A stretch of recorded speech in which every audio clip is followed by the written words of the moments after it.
ఎన్టీఆర్ కన్నా పొడుగ్గా ఎంతో అందంగా ఉంటాడు.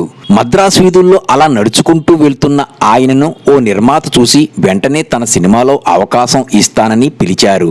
అలా వెండితెరకు హీరోగా పరిచయమయ్యాడు. అప్పట్లో ఎన్టీఆర్, ఏఎన్ఆర్ తర్వాత అంతటి క్రేజ్ సొంతం చేసుకున్నాడు. కానీ ఒక్క అలవాటు అతడి జీవితాన్ని ఊహించని మలుపులు తిప్పింది. తెలుగు చిత్ర పరిశ్రమలో నటరత్న ఎన్టీఆర్ తర్వాత అంతటి అందగాడు, అజానబాహుడు ఎవరయ్యా అంటే ఆ రోజుల్లో అందరూ హరినాథ్ పేరు చెప్పేవారు.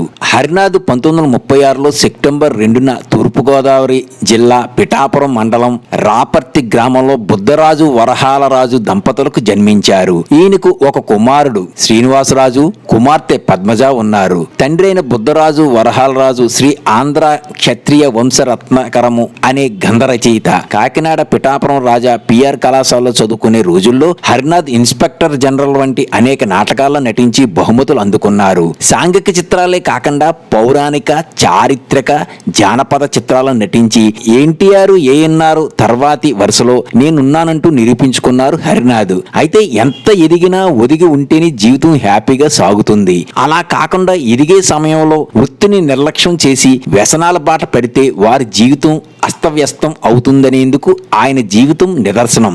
హీరోగా గుర్తింపు తెచ్చుకుని పరిశ్రమలో బిజీ అవుతున్న తరుణంలో వ్యసనాలకు లోనైన హరినాథ్ చేజేతులా కెరీర్ నాశనం చేసుకున్నారు. ఆయన పూర్తి పేరు బుద్ధరాజు వెంకట అప్పల హరినాథ్ రాజు. ఆయన తండ్రి వరహాల రాజు కూడా నటుడే. అక్కినేని నటించిన మాయాలోకం చిత్రానికి అసిస్టెంట్ డైరెక్టర్ గా కూడా పనిచేశారు. హరినాథ్ తొలి చిత్రం మా ఇంటి మహాలక్ష్మి అయితే ఆయన కెమెరా ముందు నిల్చున్న మొదటి సినిమా ఋష్యశృంగ.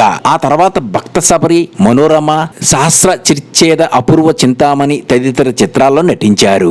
ఆ సమయంలోనే నటరత్న ఎన్టీఆర్ సీతారామ కళ్యాణం చిత్ర నిర్మాణానికి శ్రీకారం చుట్టారు. రాముడి వేషానికి యువతరం నటుడిని ఎంపిక చేయాలని ఎన్టీఆర్ భావించారు. ఒకరోజు పాండి బజార్ లో హరినాథ్ కనిపించగా ఎన్టీఆర్ ఆయన చూసి తన సినిమాలో రాముడి వేషం వేయమన్నారు. మేకప్ టెస్ట్ లో పాల్గొని ఫెయిల్ అయితే కెరీర్ ఏమవుతుందోనని భయపడినా తనపై తనకు నమ్మకం ఉందని హరినాథ్ ఎన్టీఆర్ తో చెప్పారు.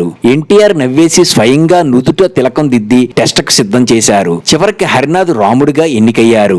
లక్ష్మణుడిగా శోభన్ బాబు, భరతుడిగా కొమ్మినేని శేషగిరిరావు ఎంపికయ్యారు. పౌరాణిక పాత్రలు పోషిస్తున్నప్పుడు ఎన్టీఆర్ ఎంతో నిష్ఠగా ఉండేవారు. కానీ హరినాథ్ రాముడి వేషం వేసుకుని సిగరెట్లు కాల్చేవారు. ఈ విషయం తెలిసి ఎన్టీఆర్ చాలా బాధపడ్డారు, మందలించారు కూడా. కానీ ఎంత ప్రయత్నించినా హరినాథ్ ఆ బలహీనతను వదులుకోలేకపోయారు. సీతారామ కళ్యాణం చిత్రంలో హరినాథ్ చాలా బాగా చేశారు. ఎన్టీఆర్ సంతోషించి తన మిత్రుడు బిఏ సుబ్బారావు తీసే భీష్మ చిత్రంలో కృష్ణుడి వేషం ఇప్పించారు. ఆ సినిమాలో హరినాథ్ అందచందాలు అపురూపం. హరినాథ్ అలవాట్లు తెలిసి కూడా ఒక మంచి నటుడిని ప్రోత్సహించాలని ఎన్టీఆర్ అతడికి కొన్ని వేషాలు ఇప్పించారు. ఎన్టీఆర్ కాంబినేషన్ లో హరినాథ్ నటించిన పాండవ వనవాసం, పల్నాటి యుద్ధం, పుణ్యవతి, గుండమ్మ కథ, చిట్టి చెల్లెలు, నాది ఆడజన్మే, కలిసి ఉంటే కలదు సుఖం తదితర చిత్రాలన్నీ హిట్టే.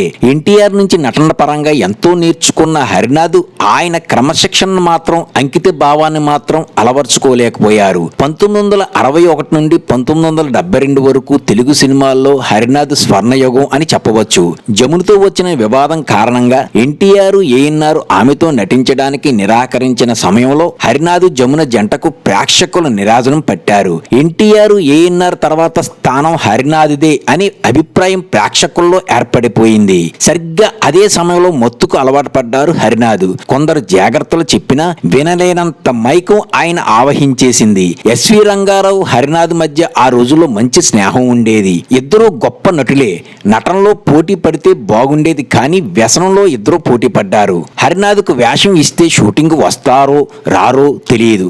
ఒకవేళ వస్తే ఏ మూడ్ లో ఉంటారో కూడా తెలియదు. ఈ కారణంగా ఒక్కొక్క సినిమా ఆయన చేజారిపోవడం మొదలైంది. ఆ సమయంలో వచ్చిన యువ హీరోలు కృష్ణ, శోభన్ బాబు ఆ అవకాశాలు అందిపుచ్చుకున్నారు. మందు మీదే తప్ప ముందు చూపు లేని హరినాథ్ పూర్తిగా వెనకబడ్డారు. ఒకప్పుడు బాగా సంపాదించి కార్లలో తిరిగిన హరినాథ్ ఈ వ్యసనం కారణంగా అంతా పోగొట్టుకుని బతకడానికి చివరకు చిన్న చిన్న వేషాలు వేయాల్సి వచ్చింది. 1984లో చిరంజీవి హీరోగా వచ్చిన నాగు హరినాథ్ చివరి చిత్రం. హరినాథ్ కు ఒక కొడుకు శ్రీనివాసరాజు, నిర్మాతగా ప్రభాస్ తో రాఘవేంద్ర వంటి చిత్రాలు నిర్మించారు. ఒక కూతురు ఉన్నారు. హరినాథ్ అల్లుడు జీవీజీ రాజు కూడా నిర్మాతే. పవన్ కళ్యాణ్ తో తొలి ప్రేమ వంటి చిత్రాలు నిర్మించారు. ఇలాంటి వీడియోల కోసం సబ్స్క్రైబ్ చేసి బెల్ ఐకాన్ నొక్కండి. నా తదుపరి వీడియో కోసం ఈ బెల్ ని ఆన్ చేయండి. ధన్యవాదాలు. కంటెంట్ నచ్చితే లైక్ కొట్టి సబ్స్క్రైబ్ చేయండి.